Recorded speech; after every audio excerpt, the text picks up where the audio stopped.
Sa susunod na halalan, please, parang awa nyo na.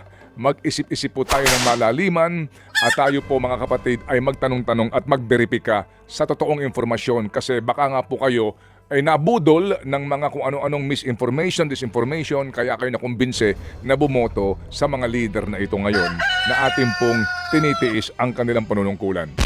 Pero kung ikay hindi bumoto sa mga ito, kahit papaano, siguro meron kang pampalubag loob. Hindi ako kasama dyan sa mga nabudol na iyan. Ikaw ba nabudol ka rin? Hindi ako bumoto. Kanino? Oo, hindi ko nasasabihin ko kanino. Pero feeling ko maayos naman ang naging pagpili ko last elections. Sure ka dyan? Sure na sure. Sana all. Oo. May pagmamalaki ko kahit papano. Kasi ngayon, nag-aaway-aaway itong dalawang grupo. Sila naman ang nagkaisa para maluklok ang kasalukuyang dispensation. Oo. And then, yung pong mga nasasangkot po dito, noong pa po mga kapatid nababalita, at hindi ho naman siguro nagkulang po ang ilang mga nagpapaalala, pero ngayon, sila pa rin ang starring. Sino ang mga contractor dito? Yan ang kasi magandang allowed tanong. naman daw po ng 10% nakitaan. Of course, kasi nga... Syempre, pribadong kumpanya, dapat kumita. ang sabi ho nitong isang matalinong nakikinig sa atin, Ano sabi? abay okay din yan. Oo. Para ding binigyan mo si Dracula ng susi sa blood bank. Binigyan si Dracula ng susi sa blood bank. Gaano kaya kadaming sisip-siping dugo nun? Kasi nasa kanya lahat eh. Baka busog na, sumisip-sip pa rin ang dugo.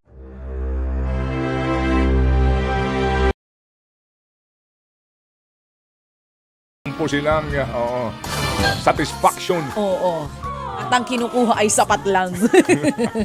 Hindi ba? Eto na kami. Kung ano lang yung para sa kanya. Okay. Ang hindi para sa kanya ay kailanman hindi nakukuhanin pa. Yes, Oo. baby girl. Sana tama ka. Lahat ng lingkod bayan natin, sana ganun. Ganon yung values. Siguro ano, kung ganyan ang values ng mga nakaupo sa gobyerno, hindi na ganito ang Pilipinas ngayon. At malamang araw-araw, puro tayo good news. At malamang every Friday, hindi namin uniform itong ikulong.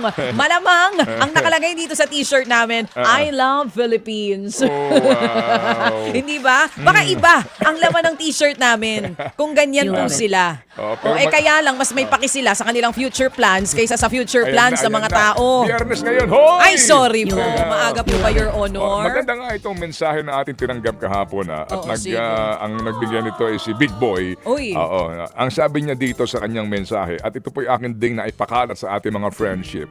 Ang sabi dito, poverty exists not because we cannot feed the poor, but because we cannot satisfy the rich. Amen! I can get no satisfaction yata ang theme song nila sa buhay. Yan talaga ang root of all evil kapag hindi ka marunong makontento sa buhay. Diba? Meron ka na nito, gusto mo pa ng more, kaya kahit hindi sa'yo, kinukulimbat mo. Ay. Hoy, easy, Yan ang easy. agaw. Lagi na i-connect dito, ano. Mga kapatid, yan nga po ang sabi nga kaninang umaga, although ako po naman po, sa totoo lang naghahanap nga ng Magandang balita. magandang balita. Ang una ko din po ngayon tinutunghayan, actually, yung mga business page ng mga pahayagan, ano po. Well, halimbawa, ngayon sabi ko, magandang balita ito. Ahead of Christmas holidays, ito ho yung business page po ng Philippine Star. No? Cash remittances rise to $2.9 billion in November. Ito po yung November. Yan. So at least magandang balita ito para po doon sa nagdaan na season.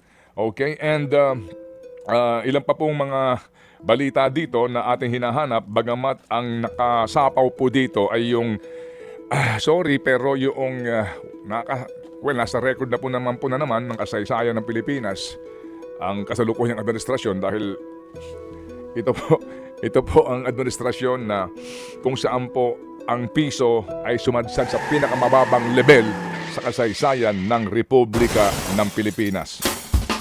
Yung po nakasapaw po dito sa mga maliliit na mga binabanggit nga po natin na magagandang balita po naman so far, no ha?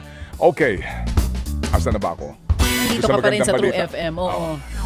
Yun lang good news natin, no? And then, Para napilitan pa tayo.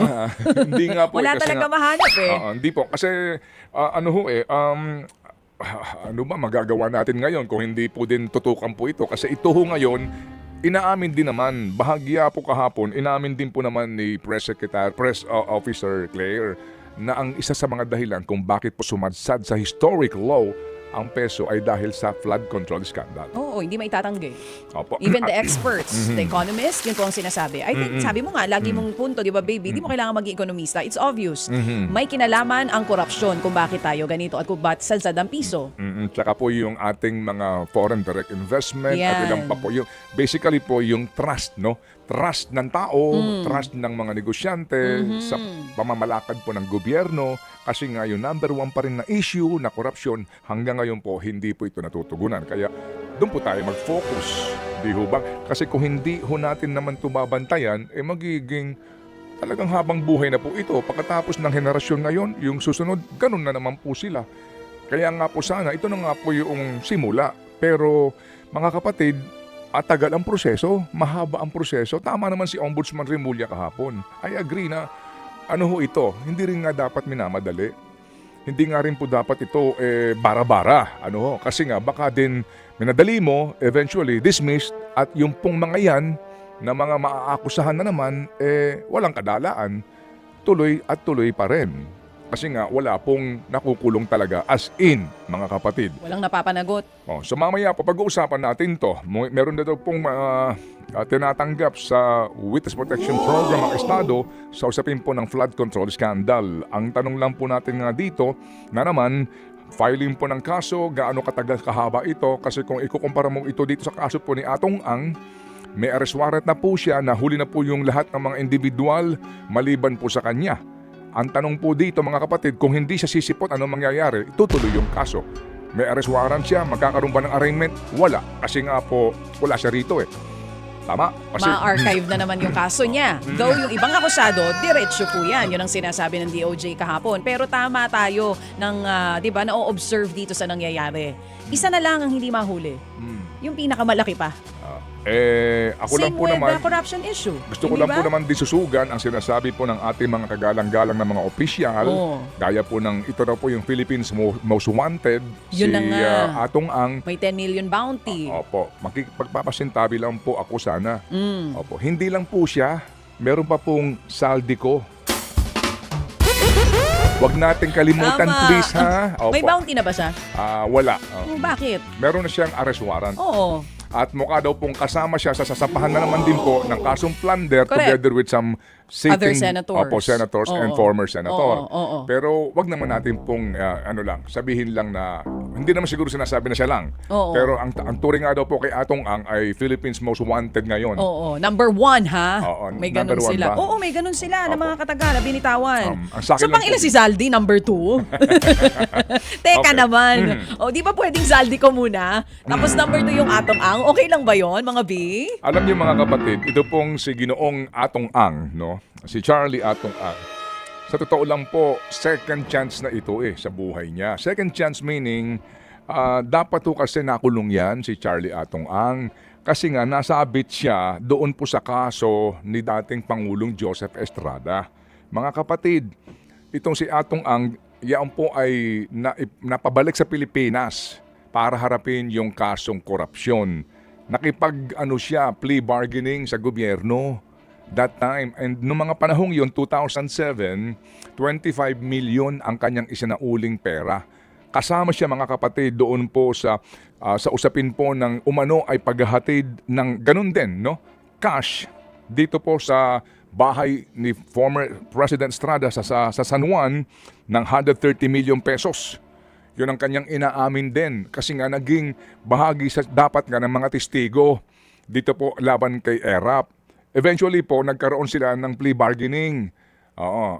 Pero eventually hindi rin siya nagamit bilang state witness dito. Nagkaroon ng separate po na kasunduan siya with the government.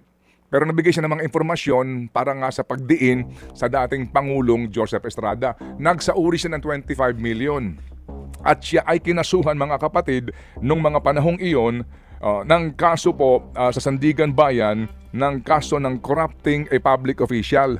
Corruption of a public official na medyo mas menos po ang sentensya doon sa plunder.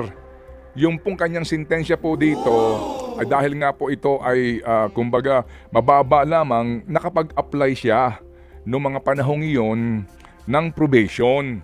So ibig sabihin, lumalabas po na second chance, di ba? Kasi nga, dapat nasama siya sa kaso, dapat po kasama siya doon sa plunder case, nagkaroon po ng mga legal na mga movement, etc. So napababa at nakapagsauli ng 25 million. Second chance. Nung nakabalik siya, yun, dahan-dahan na po ito, bumalik siya po sa mga negosyo ng sugal kasi nga, yun po ang kanyang forte Yun ang sinasabi. Hindi, yun ang kanyang expertise. Kaya nga siya consultant Grabe yung forte yun ang kanyang sa bagay, ang mga tao may kanya-kanyang expertise yan. May taong ganun maalam ka marunong ka Marunong ka sa sugal. Oo. Yan, yung mga... Hindi ba siya naisip niya online sabong nung pandemic? Hindi ba? Tama. Maalam talaga siya. No, dati kasi, nung may problema sa huweteng, di ba, bingo two balls. Ito yung kanilang mga ideya. Tama, kaya to agree with you kasi matatandaan natin nung panahon ng pandemya, hindi pwede magpunta sa mga, di ba, saan yun? Yung mga sabungan. So naisip niya ang online sabong. At mas doon siya yumaman ng husto. Yun nga. Pero maraming Pilipino ang nalumbok sa online sabong naman. At dito po pinag-uusapan yung mga missing sabongeros dahil sa mga nandadaya daw. Mga nagchochope. So basically, bottom line dito, pera pa din. Right? Still money. Kasi doon sa aligasyon sa kanya, kung totoo man po ito ang aligasyon sa kanya. Kasi aligasyon pa lang ito. Kasi dinadaya nyo yung sabong ang pinag-uusapan dito, pustahan. Tama? Pera. So dahil dito sa pera, mga kapatid, may mga aligasyon na para bigyan ng leksyon yung mga nandadaya, mawala sa mundo. Yan pong aligasyon sa kanya. But bottom line dito, still, it's all about money. It's always money. Money. Okay, mga kapatid, let's make money. Pero sa sa malinis. na pamamaraan. Yan, sa malinis na paraan. Okay. Hindi na dedeliveran ng mali-maletang cash pero marangal ang hanap buhay. Sa inyo pong lahat ng mga taxi driver, TNVS driver, sa mga pangkaraniwang mga manggagawa sa mga opisina, sa ngayon po ay nagpapagal sa lahat ng mga sa palengke, lahat po ngayon ng mga naghahatid sa kanila po mga anak sa school, na ang minamaneho po ay mga hulugang kotse, mabuhay kayong lahat. Na bottom line po, as always, money, pera na naman. Pero po, ang isa rin po sa mga aral nga sana na dapat nating mapagtanto dito ay yung pong atin din pong responsibilidad sa mga nangyayari sa bayan na ito. Ito po yung ating choice of our leaders. Hindi po natin dapat talikdan yan yung ating responsibilidad. Kasi itong mga nasasangkot dito, binoto niyo po sila. Sorry po. At yan po naman ang katotohanan. At ito pong problema natin ngayon sa governance, sa liderato, ay hatid rin po naman mga kapatid ng mga nakararami. Hindi ho majority, kundi plurality na resulta po ng ating halalan. Kayo po, ang karamihan sa mga nakikinig siguro sa atin, ang nagluklok sa kasalukuyan pong pamunuan. Kasi maaari natin sabihin na ituloy natin itong laban na ito, huwag tayong tumigil, ipagpatuloy ang pagbabantay, may mga paparating na protesta, makilahok po tayo, pero please, sa susunod na halalan, please, parang awa nyo na.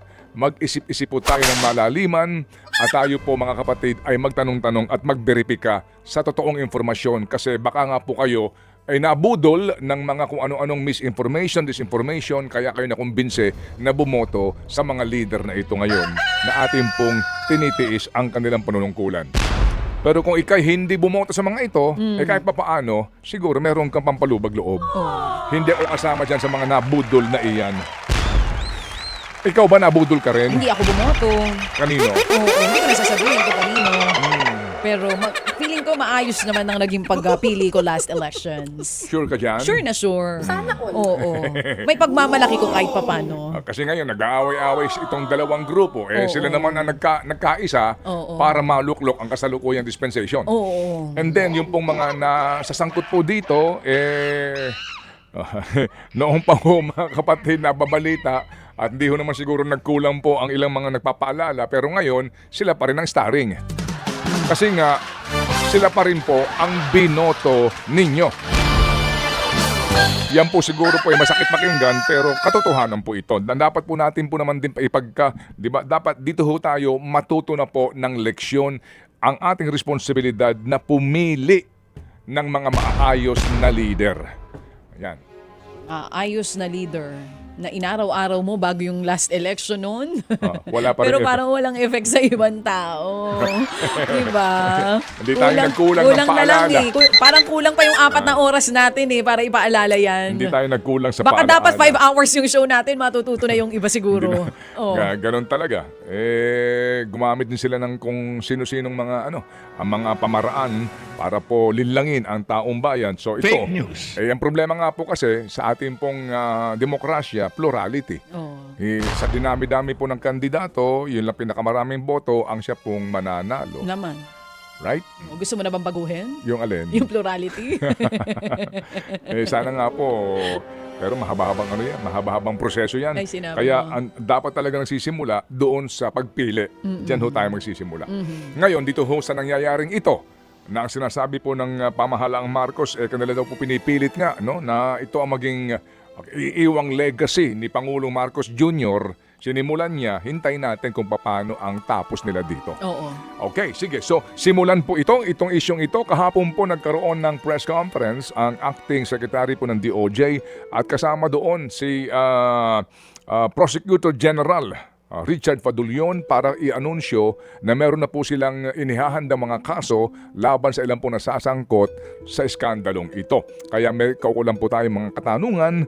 Maliban din po dito sa kanila pong inanunsyong ito, yung po ilang follow-up natin sa mga posible pa ho na mga tao o personalidad na maaari pong masama sa kaso hango sa testimonya ng mga tatayo ngayong mga testigo ng Estado.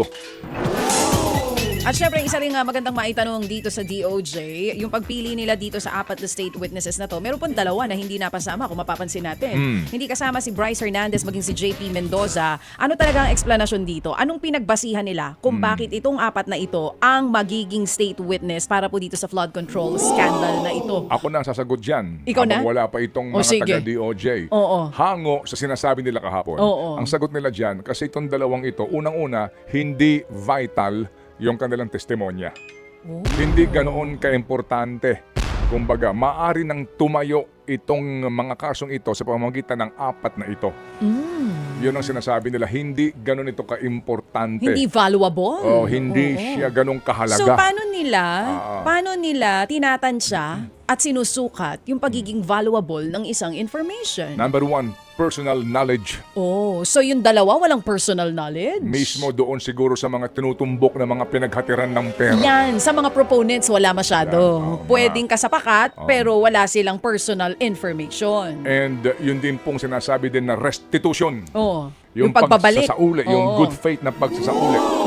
And may mga ugong-ugong din na yung Bryce medyo may ibang mga pinaggagawa habang siya ay nandidiyan at nakikipagkasundo sa gobyerno nga para maging state witness. Ibubulong ko na lang sa'yo. Sige, bulong mo sa akin kung ano yung iba pang pinagagagawa. Kung ano ang mga nababalita ngayon na pinaggagawa. Nitong si Bryce. Yun ang sinasabi nila. Sige. Hindi man po aminin pero may ganun po mga ugong-ugong na mga pangyayari ngayon. Tamang ting oras, kami po ay humingi ng pangunawa sa inyo sa dami ho ng ating gustong klaruhin sa mga nakapanayan po natin at mainam din po naman ito na sa ngayon mga kapatid na ating pong maunawaan ito pong ating napag-usapan na PPP project ng DepEd para po sa napakatagal ng problema tungkol sa shortage ng mga silid-aralan.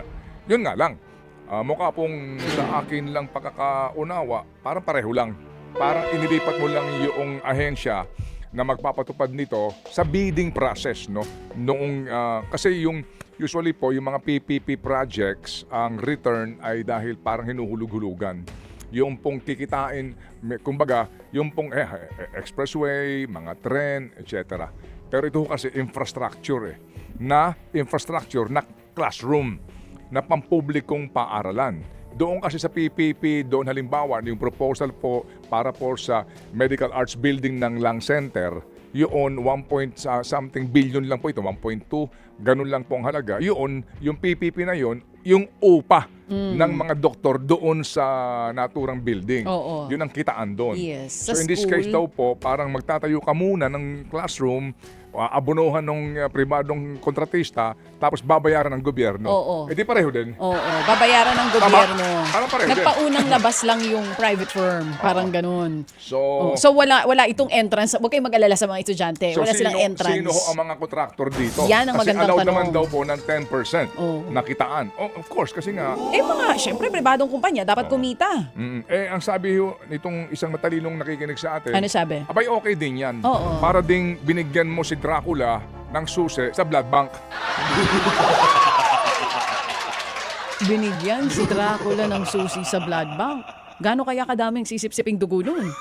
Kasi nasa kanya lahat eh. Baka busog na, sumisip-sip pa rin ang dugo. Ang talinong tao nito para magkumpara ng gano'n, ano? Oo. Tsaka parang- diba, pag nasa kanya na ang susi, ubusin niya yun. Yung pang isang taon, baka ubusin na isang araw. Para mong sinabi na yung napakalaking buhaya, ay inilagay mo sa kulungan ng manok. Tama, dapat malaman kung sino-sino yung mga contractors na hahawak ng proyektong iyon. Okay. Anyway, sa Monday po, looking forward po tayo dito po sa magiging hearing ng Blue Ribbon Committee. Yes. At ang mga sinugpi na daw, maganda rin po ito kasi mabibigyan sila ng chance nga sana kung sisipot para ho ipahayag ang kanilang panig sa mga aligasyon laban sa kanila. Tama. Napakainam po niyan. Subpi na daw po ito. Sigurado pong may dalawang hindi sisipot dyan. Kung sino-sino. Si Saltico, hindi yan sisipot, for Sigurado sure. yan. Manuel Bunoan, hindi yan sisipot. Sigurado tayo Ito dyan. pa yung ibang pinapatawag. Sino? Ex-DepEd Undersecretary Trigib Olivar. Aha. COA Commissioner Mario Lipana. At si? Ex-Special Envoy Maynard Ngu. Yun. Oo. So mainam po ito at mapakinggan po natin ang kanilang panig. Ito hong tatlong ito. Si Maynard Ngula Luna at itong si Trigib Olivar at maging si COA Commissioner Lipana. Sana nga po sumipot sila. Pag hindi raw po sumipot, ang susunod na ay warrant of arrest. Arrest order. Arrest order na ilalabas daw po ng SecGen nito pong ng Office of the SP. Yan. And then ang magpapatupad ay yung kanila pong Senate Sergeant at Arms. Ito ba mga taong ito, Okay. yung ibang hindi nabanggit? Yung mga nabanggit, kasi alam na natin, Zaldi, outside of the country, Manny Bonoan, nasa US. Yung tatlo, nandito pa ba? Tingnan natin sa Monday. Oo, di ba? Kaya po kami excited rin po no sa punto ng eto na po yung ating hinihintay. And in fairness po, salamat naman kay Chairman Ping na siya magpapatuloy po sa kanyang hearing at magmamasid po tayo nga at sa mga posibilidad rin na meron hubang panibagong affidavit. Hindi ho bawal yon. Yung supplemental affidavit, yung dagdag kasi nga sinasabi nitong mga testigong ito, kami po ay maglalabas pa po ng ilang pang informasyon habang kami nangangalap po ng aming mga records at sa amin pong pag-alala sa mga nagdaan noong mga sinasabi nilang transaksyones. Bagamat atin lang uulitin, ang lahat ng kanila pong binabanggit, itinatanggi ang mga paratang laban sa kanila. Iba ho kasi ang ating bansa. Dito po ngayon, may mga umamin na, opisyal mismo ng kagawaran, kontraktor mismo, umaamin na. Pero sa atin po, walang opisyal na nasa lehislatura na siyang mga inaakusahan dito ang nungka umamin. Wala po. Sa ibang mga bansa, Japan, wala. Korea, even in the States, no? May mga ganung pangyayari na kapag nandun na po at naiipit na ho talaga, kumbaga sa kanila pong budhi kahihiyan, they resign.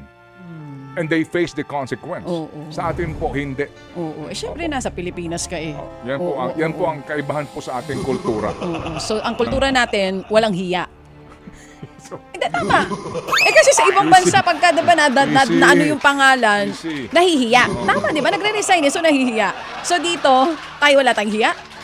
Kasi nakalad ka na yung pangalan mo, tapos, di ba? Hindi, tsaka, Andiyan ka pa rin. ano na, di ba, medyo... Hindi, ang tawag nga doon, walang hiya. Yung sinasabi kanina ni Prosecutor General Fadulion.